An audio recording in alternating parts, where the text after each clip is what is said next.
ampun. Tapi kalau nggak ada saya ngumpet lagi kamu. Kalau nggak ada saya masuk lagi ke dalam kamu. Bikin dia bodoh tadi dibikin tidak mengenal Tuhannya. Tapi di sini saya suruh puasa. Iya, makanya saya panas. Saya suruh zikir di sini. Panas. Saya di sini panas. Harus tirakat. Itu dia sebabnya tidak boleh tirakat. Tidak boleh sholat, tidak boleh berzikir. Aku bikin dia bodoh. Tidak mengenal agama. Karena dia titisan ketujuh. Titisan dari leluhurnya yang bernama Ki Gede Lurah dari Cirebon. Ya, muridnya Ki Sangka Nuret.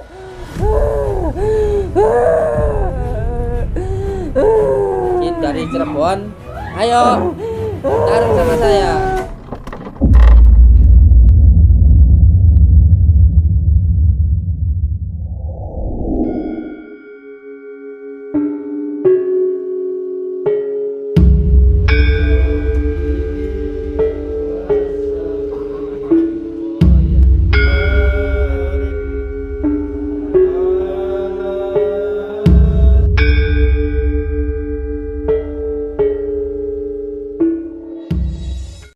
Sungkan-sungkan Gus, maaf saya datang lagi. Ya tidak apa-apa, malah saya kalau nggak datang saya agak mikir. Kita itu cuma pengen tambah saudara, itu tok saja. Pengen tambah sedulur.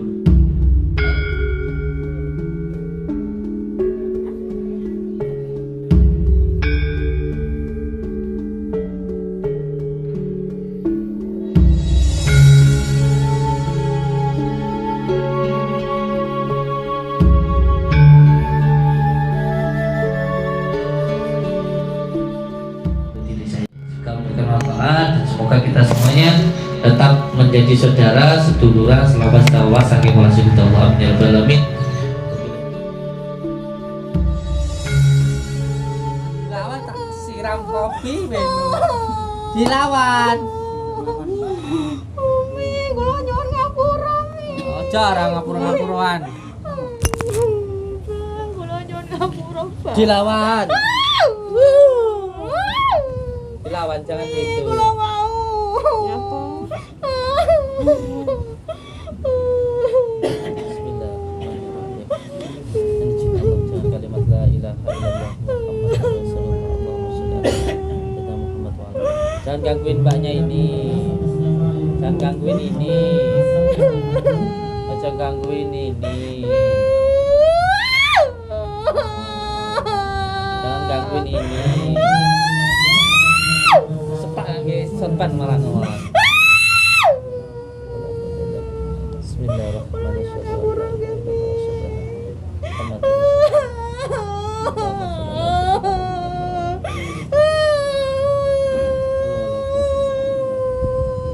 Pojok kita ditumpah.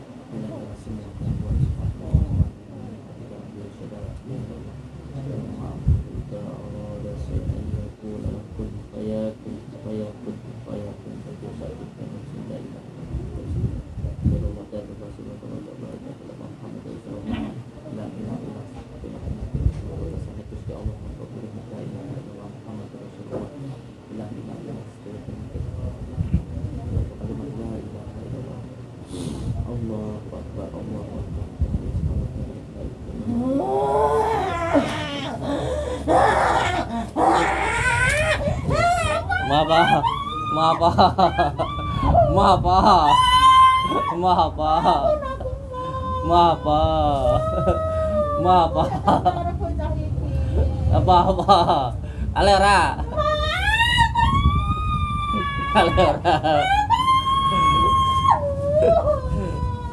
tarik Ustaz. Depan dulu. Enggak apa-apa dilawan. Ya di depan dulu.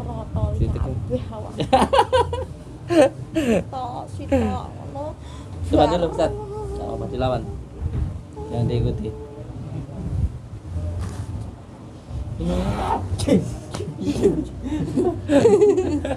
Musuh abang musuh. Musuh itu sama aku. Musuhmu tak terus sama musuhmu ya. Ini juga jangan cuma dari sini. Gangguin orang ae. Keplak sandasmu. Gangguin orang ae. Ki gangguin wong ae terus. Gangguin orang aja ini. Terus-terusan kasihan nggone nyapa wi. Ampun, aku cuma disuruh. Mangkah manggone ning tulange wong kuwi. Tempatmu dudu. Nggonmu dudu ning kene. Tempat kamu tuh bukan di situ. Wong wis ora duwe wong susah pangkat diganggu ae ra ndek utek iki. Aku cuma disuruh, Den. Aku cuma disuruh. Suruh kamu kok mau. Disuruh kok kamu mau. Ampun. Allah. Ampun. Ampun. Ampun. Kamu kalau di depan saya ampun-ampun.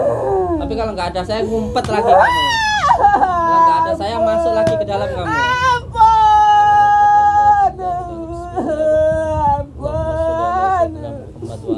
Ngumpet di tulang belakang orang. Ngumpet di Ampun. perutnya orang malah ngumpet di perut kenapa itu? Ampun, aku cuma nyiksa.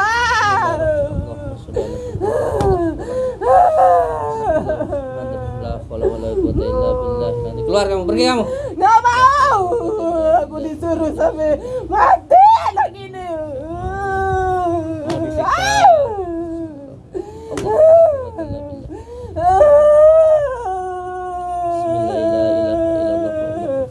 Kamu itu kenapa? Kamu mau bikin mbaknya ini mati itu kenapa? Aku disuruh sama musuh bebuyutan leluhurnya. Supaya tidak bisa mendudukinya. Jahat ya Ram. Urusanmu dengan yang dulu ya sama yang dulu. Orang sudah nggak ada kok. Apa namanya? Sebab anak ini nantinya akan jadi penolong. Nggak boleh. Urusanmu sama luhur ya sama leluhurnya kak. Masa iya anaknya jadi korbannya? Jangan dolim kamu, jin demit. Kalau mau berani sama saya, jangan gangguin anak ini, belum waktunya. Anaknya harus tirakat. Itu dia sebabnya tidak boleh tirakat.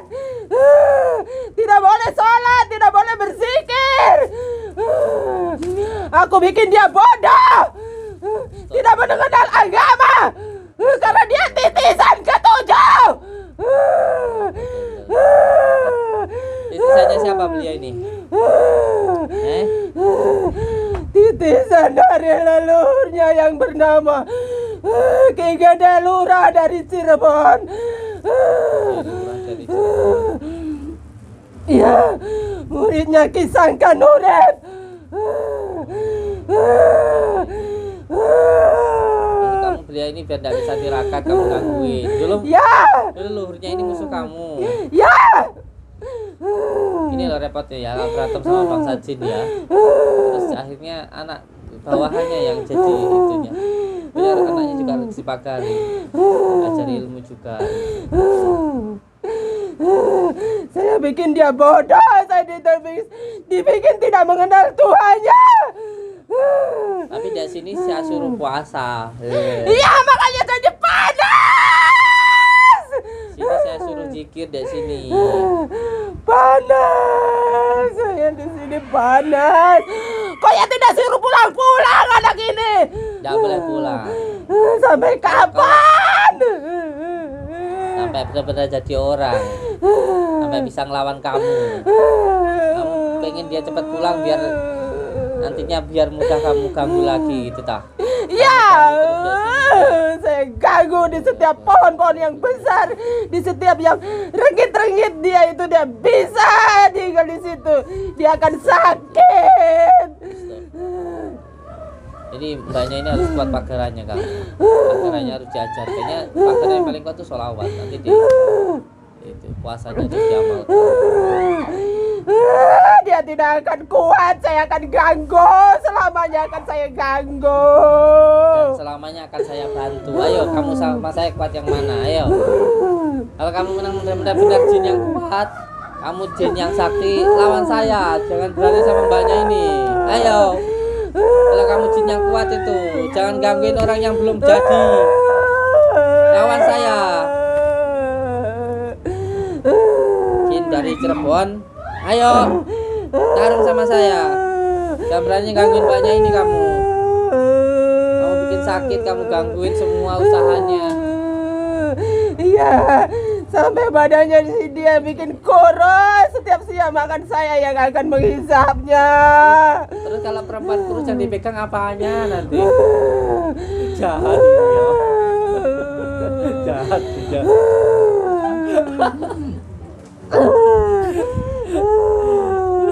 Tanya bapak-bapak tuh, kalau perempuan kurus jadi BK apa aja? Urusan di saya bodoh amat. Jahat amat jing. Kamu kira saya siksa gantian kamu nanti. Bismillah. Kamu sudah siksa teman-teman saya. Teman saya udah hilang tangannya, udah hilang matanya. Kamu siksa. Sekarang kamu bakar saya. Bismillahirrahmanirrahim. Asyhadu an la ilaha illallah wa asyhadu anna Muhammadar Rasulullah. Allahumma shalli ala sayyidina Muhammad wa ala ali sayyidina Muhammad. Allahumma shalli wa sallim wa barik ala sayyidina Muhammadin nuri zati wasyiri sarifi sairil asma'i wasyifati wa ala ali wa sahbihi wa sallam. Ya Allah, dengan izin dan ridhamu ya Allah, dengan kalimat la ilaha illallah Muhammadur Rasulullah, bakar semua jin zalim yang ada di dalam diri saudaraku ini ya Allah. Dengan izin dan ridhamu ya Allah, dengan kalimat la ilaha illallah Muhammadur Rasulullah, bakar ya Allah semua jin zalim yang ada di dalam diri saudaraku ini ya Allah. Ya Allah ya Rahman ya Rahim, saya memohon izin dan ridhamu ya Allah, dengan kalimat la ilaha illallah Muhammadur Rasulullah, bakarlah semua gangguan, ikatan penyakit yang mengganggu, yang mengikat di dalam diri saudaraku ini ya Allah. Allahu Akbar, Allahu Akbar, Allahu Akbar. Allahumma shalli wa sallim.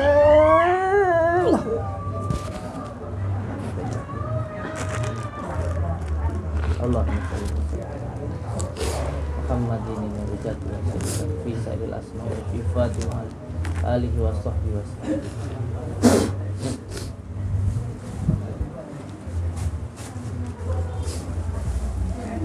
Jenengan itu kalau tempat-tempat yang wingi terus ke tempat-tempat yang angker itu nyambung dah, kelihatan Kadang merasakan ada panas, kadang nempel ke badan gitu. Iya, terus sampai rumah sakit. Karena begini, ada yang namanya itu, kalau kita dalam sholat ya, ada sholat raga, ada sholat cipta, ada sholat rasa. Kalau di pelajaran ilmu hikmah tasawuf seperti itu, ada sholat raga, ada sholat cipta, ada sholat rasa. Nah, panjenengan itu masuk ke dalam cipta, tapi belum masuk ke dalam rasa. Jadi hanya sekedar mampu merasakan, tapi belum mampu untuk melihat. Itu. Contoh sampean kalau lagi zikir, contoh zikir, santai-santai zikir, tiba-tiba badan bergerak-gerak sendiri, kerasa sangat nikmat sekali. Terus kerasa, bahkan kalau kita di tarekat itu kadang-kadang bisa sampai berpindah tempat tidak berasa, gerak-gerak sendiri.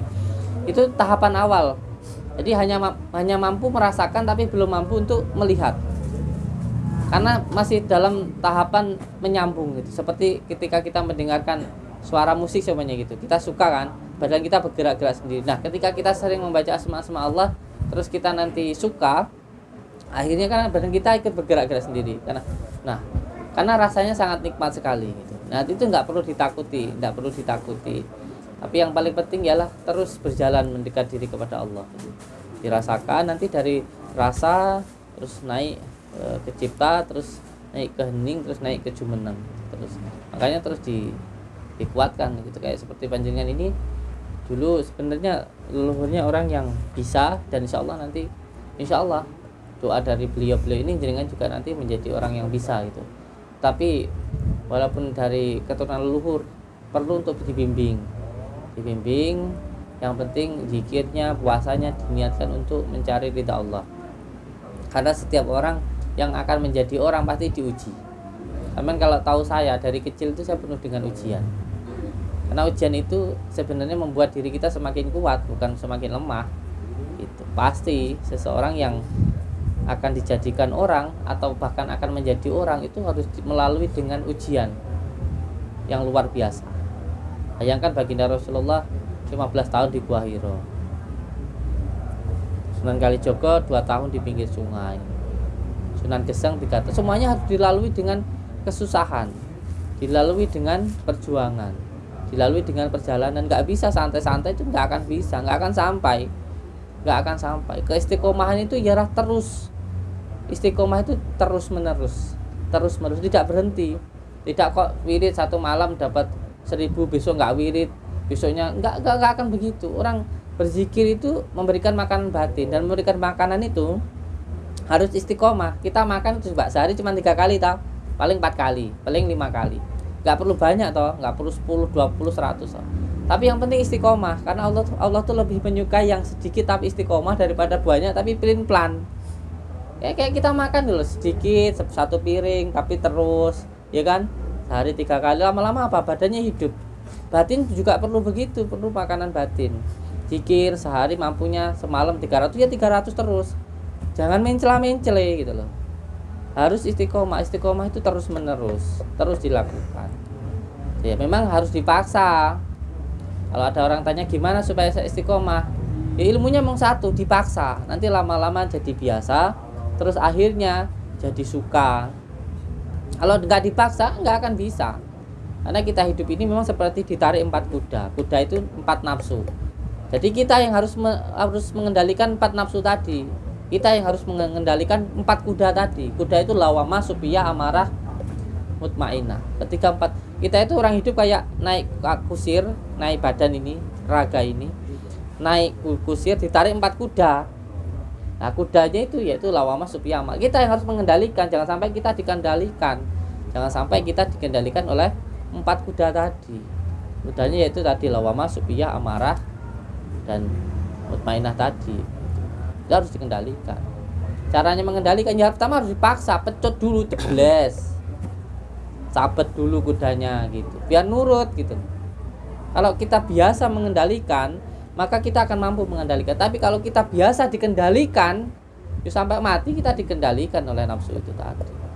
Kita nggak akan jadi manusia yang sejati. Makanya Padepokan ini namanya Padepokan Rujat Jati, jadilah manusia sejati. Manusia benar-benar tingkah lakunya manusia, bukan wadaknya rupanya manusia tapi tumprapnya kelakuannya hewan. Itu jangan sampai seperti itu. Kalau jadi manusia ya manusia yang sejati gitu, bukan manusia yang tumprapnya kelakuannya seperti hewan. Nggih, paham ya? Nanti tolong panjenengan diistiqomahkan lagi sholatnya, puasanya. Ini ujian untuk panjenengan, nggih. Dan setiap ujian itu pasti ada hikmah-hikmahnya ya. Monggo, rukyah dulu berkonsep ya.